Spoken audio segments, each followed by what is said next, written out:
Lalu seperti apa untuk cuaca ekstrim yang akan terjadi di Sumsel? Saat ini kita telah tersambung melalui sambungan virtual bersama Kepala Stasiun BMKG, Stasiun SMB 2 Palembang, ada Pak Siswanto. Halo, Assalamualaikum. Selamat siang, Pak Sis. Waalaikumsalam, selamat siang Bung Firja, apa kabarnya? Baik, sebelumnya terima kasih Pak Sis sudah bergabung di Liputan Metropoli Siang. Pak Sis, kita ketahui ya, kemarin Ibu Dwi Korita, Kepala BMKG Pusat ini sudah mengatakan ya, ada beberapa wilayah juga di luar Jawa Barat, Jakarta, Jabodetabek yang saat ini sedang mengalami banjir di sana, yaitu ada Lampung, Bengkulu, bahkan wilayah Sumatera Selatan juga ada sebagian wilayah katanya yang harus siap siaga untuk menghadapi cuaca ekstrim. Mungkin Pak Sis bisa mengawali perbincangan kita dengan menginformasikan ke kita cuaca ekstrim seperti apa Pak yang digambarkan oleh BMKG untuk dapat diwaspadai oleh seluruh masyarakat Sumsel. Silakan Pak. Baik, terima kasih. Sebelumnya saya ucapkan selamat siang kepada seluruh pemirsa PAL TV dimanapun berada. Senang sekali kami saat ini mewakili dari BMKG Kota Palembang akan menyampaikan kondisi terkini, prospek kondisi cuaca yang ada di Kota Palembang, barangkali secara khusus dan secara umum yang ada di Provinsi Sumatera Selatan.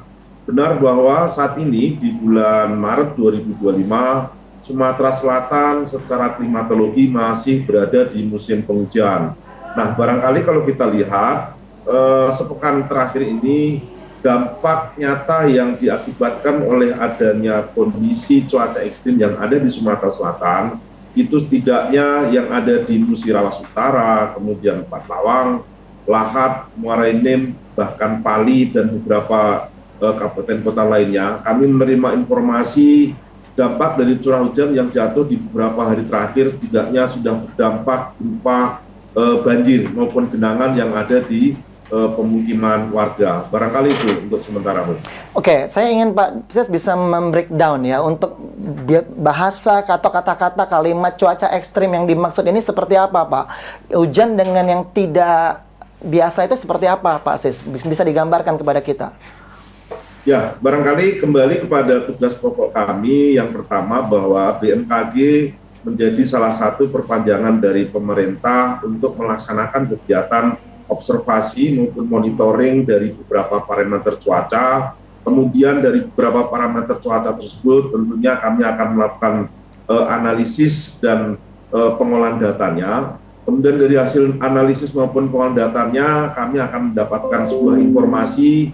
Tentunya informasi ini juga kami akan mengelompokkan baik informasi yang bersifat publik maupun cuaca harian. Ada juga informasi yang sifatnya ini adalah harus menjadi sebuah peringatan. Artinya kami akan mengemasnya atau kita sampaikan kepada masyarakat menjadi informasi peringatan dini atau early warning system. Salah satunya adalah peringatan dini untuk beberapa kabupaten kota yang barangkali di daerahnya itu berpotensi hujan dengan intensitas sedang hingga lebat, bahkan bisa diikuti dengan adanya angin kencang, puting beliung, bahkan sambaran genap. Baik, Pak Sis. Oke, sebagai wujud atau upaya early warning system yang Bapak maksudkan, mungkin bisa diinformasikan Pak, hujan dengan intensitas lebat ini akan berlangsung dengan disertai petir dan lain sebagainya, itu akan berlangsung di daerah-daerah mana saja Pak di Sumatera Selatan? Ya, barangkali akan kami sampaikan beberapa prosedur yang dilakukan oleh BMKG, bahwa informasi yang kami sampaikan setidaknya diawali dengan beberapa prospek kondisi cuaca per 7 harian, kemudian akan di-breakdown kembali untuk beberapa informasi prospek kondisi cuaca per 3 harian, bahkan nantinya akan diupdate kembali per 3 jaman yang barangkali informasinya setidaknya secara SOP akan kami sampaikan atau dirilis setengah jam atau 30 menit sebelum daerah maupun kabupaten kota itu mengalami atau turun hujan yang intensitasnya antara sedang hingga lebat. Nah, barangkali mengingat yang kami sampaikan di awal, untuk Sumatera Selatan, setidaknya ini berdasarkan dari analisa dinamika atmosfer terkini atau beberapa data model yang kami miliki, setidaknya sampai dengan tanggal 12, ini potensinya di Sumatera Selatan ini masih antara intensitas sedang hingga lebat untuk beberapa daerah, salah satunya Yang pertama adalah yang ada di Musirawas Utara, kemudian Musirawas itu sendiri, Musi Banyuasin, Banyuasin, kemudian Oku Selatan, Oku, Muara Enim, Pali, dan termasuk yang ada di Kota Palembang. Begitu loh. Oke, nah untuk hujan dengan intensitas lebat ini Pak, ada nggak Pak alat dari BMKG yang bisa memprediksi ini akan berlangsung berapa lama Pak durasinya? Apa mungkin bisa sampai 10 jam lebih atau apa? Ada nggak Pak alatnya? Ya, barangkali untuk fluktuasi curah hujannya ini akan berlangsung dalam satu hari itu berapa lama? Biasanya kita melihat proses pembentukan awan-awan yang bisa menyebabkan hujan dengan intensitas sedang hingga lebat ini lebih dipicu oleh beberapa klasifikasi awan yang berupa awan cumulonimbus maupun awan cumulus atau CU. Barangkali kalau kita lihat secara lebih dekat bahwa untuk awan CB biasanya antara proses terbentuknya awan hingga sampai matang sampai dengan energinya habis biasanya itu bisa berlangsung 3 jaman. Nah tentunya dengan melihat proses pembentukan energinya sampai matang dan terbentuk awan hujan itu, inilah digunakan oleh BMKG setiap satu kali merilis informasi cuaca ekstrim. Biasanya ini berlaku untuk per 3 jaman. Nah selama 3 jam nanti ketika memang daerah tersebut masih berpotensi, makanya informasi ini biasanya akan diupdate kembali apakah daerah tersebut masih memiliki indikasi terhadap cuaca ekstrim, artinya masih dipastikan daerah tersebut ada pertumbuhan awan cumulonimbus atau awan CB, atau kalau memang tidak akan dipastikan daerah mana lagi yang barangkali akan terdampak area atau yang ditumbuhi oleh awan-awan CB tersebut. Barangkali itu, Bang. Baik, tadi Bapak mengatakan hingga tanggal 12 Maret mendatang ya, ini harus diwaspadai cuaca ekstrim. Kalau untuk perharinya Pak, untuk hari ini misalnya, yang bisa Bapak informasikan secara update, di daerah mana Pak? Dan di mana saja dan hujan dengan seperti apa Pak yang akan berlangsung diprediksi BMKG hari ini? Baik, untuk hari ini kalau kita boleh sampaikan, untuk potensi curah hujan yang akan turun dengan intensitas sedang hingga lebat, ini akan lebih berpotensi untuk daerah Sumatera Selatan yang berada di pesisir bagian timur, yaitu sebagian dari Musi Banyuasin, kemudian Oki, sebagian OI maupun Oku. Itu yang potensinya antara sedang hingga lebat. Mungkin untuk daerah-daerah lainnya ini intensitasnya barangkali antara ringan hingga sedang. Artinya kami sampaikan untuk di beberapa daerah yang berada di daerah Sumatera Selatan bagian tengah maupun bagian barat juga perlu mewaspadainya, karena memang setidaknya meskipun potensi hujannya tidak pada intensitas sedang hingga lebat, tentunya juga perlu diwaspadai untuk beberapa kawasan maupun kabupaten kota yang sudah beberapa hari terakhir ini terjadi hujan. Ketika terjadi hujan dengan intensitas ringan sekalipun, ini juga akan bisa berdampak, karena memang barangkali pori-pori tanah maupun daerah resapan air itu sudah mengalami kejenuhan air, sehingga ketika terjadi curahan hujan yang sedikit sekalipun, ini akan menjadi run off maupun air limpasan yang menyebabkan banjir maupun genangan yang ada di beberapa wilayah perkotaan. Barangkali itu, Bang. Iya, dampak dari cuaca ekstrim atau hujan dengan sangat tinggi ini kan akan menyebabkan bencana hidrometeorologi ya, seperti itu Pak Siswanto ya. Nah, kita tentunya belajar atau berkaca dari kejadian di Jabodetabek yang saat ini masih berlangsung. Tentunya Sumatera Selatan juga tidak ingin mengalami hal yang sama. Namun dari pihak BMKG sendiri Pak, ini mohon maaf atau kalau memang saya salah begitu Pak, akan keterbatasan saya, untuk permasalahan modifikasi cuaca ya Pak ya, itu sudah dilangsungkan juga di sana untuk dapat mencegah banjir yang lebih meluas. Nah kalau di Sumatera Selatan sendiri, apakah modifikasi cuaca juga akan dilakukan untuk mencegah terjadinya bencana hidrometeorologi? Dan ini apakah tupoksinya BMKG juga Pak yang melakukan? Pak Sis. Ya, benar sekali. Terkait upaya mitigasi atau upaya pengurangan dampak dari atau risiko dari adanya curah hujan, tentunya salah satunya adalah bisa dilakukan dengan operasi modifikasi cuaca atau OMC.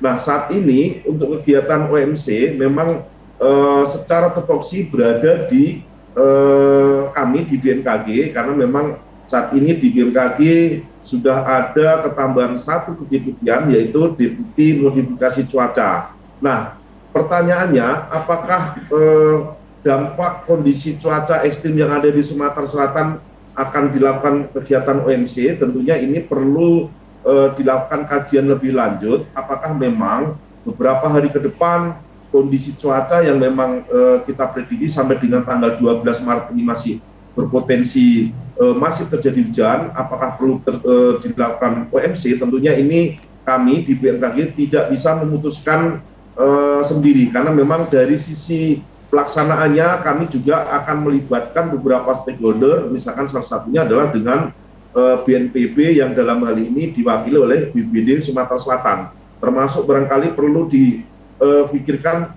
terkait pendanaan, kira-kira yang akan mengcover pendanaan ini dari kementerian maupun lembaga mana, karena memang dengan saat ini di BMKG meskipun sudah ada kelembagaan yang menangani terkait pelaksanaan OMC, tentunya kami dari sisi anggaran masih belum tersedia secara penuh, barangkali itu, Bu.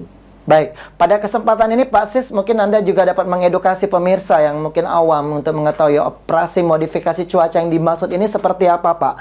Yaitu mengalihkan hujan di satu tempat ke daerah lain, seperti itu. Mungkin Bapak bisa menjelaskan mekanisme dan itu secara detail seperti apa? Barangkali terkait operasi modifikasi cuaca, ini akan menjadi kontradiktif antara kalau OMC yang dilaksanakan di Sumatera Selatan pada saat penanganan karhutla dengan bagaimana OMC atau operasi modifikasi cuaca yang dilakukan untuk upaya mitigasi pengurangan risiko terhadap kondisi curah hujan yang menyebabkan banjir di beberapa wilayah.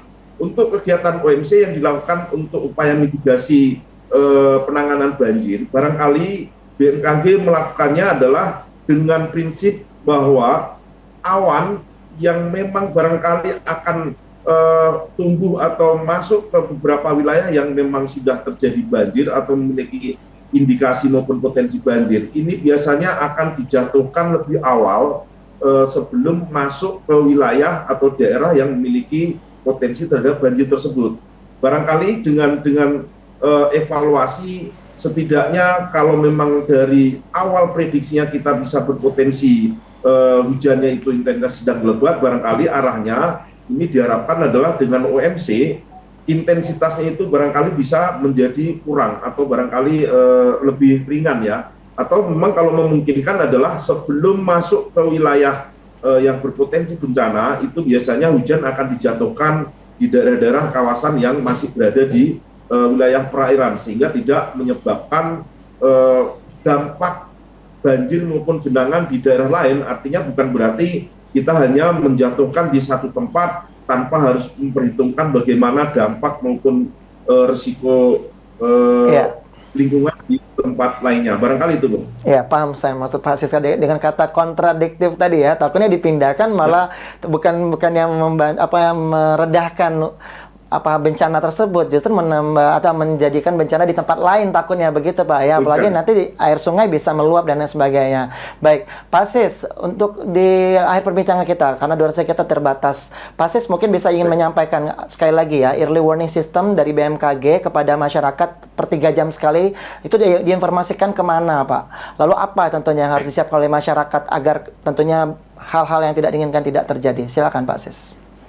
Baik, terima kasih. Yang terakhir, barangkali kami BMKG akan selalu menghimbau kepada seluruh masyarakat bahwa untuk terus meningkatkan kewaspadaannya ketika menerima informasi update dari BMKG. Tentunya beberapa informasi yang kami sampaikan, yaitu terkait dengan informasi peringatan dini cuaca ekstrim, biasanya ini akan kami sampaikan melalui beberapa kanal, salah satunya bisa melalui web, yaitu bmkg.go.id, bisa juga melalui aplikasi berbasis Play Store, yaitu di Info BMKG, maupun beberapa kanal resmi kami. Kalau untuk di Sumatera Selatan itu bisa melalui Instagram, Facebook, maupun Twitter itu di Info Cuaca Sumsel. Nah, tentunya di dalam WA Group itu sudah tergabung dengan beberapa stakeholder kami maupun institusi interface seperti BPBD, TNI Polri, Pusdalop, dan beberapa forum pengurangan risiko bencana, sehingga harapannya ketika menerima informasi yang diberikan oleh BMKG yang bertahap secara per 7 harian, kemudian akan diupdate secara per 3 harian, bahkan nanti per 3 jaman, tentunya ini masyarakat atau pemerintah daerah bisa melakukan respon antisipasi awal apakah memang di daerah atau di kawasan kabupaten kota tersebut memiliki histori bencana hidrometeorologi, baik bencana banjir, banjir genangan, maupun bahkan longsor maupun angin puting beliung. Barangkali itu yang bisa kami sampaikan, Bu. Baik, itu nanti diupdate terus pastinya ya Pak Sis ya. Kita tentunya mengharapkan agar tidak ada berita-berita hoax yang bertebaran. Hanya percaya kepada BMKG ya informasinya. Sekali lagi Pak Siswanto, selamat bertugas kembali bersama rekan-rekan. Semoga sehat selalu. Terima kasih Pak Siswanto sudah bergabung di Liputan Metropolis yang Kepala BMKG SMB 2 Palembang.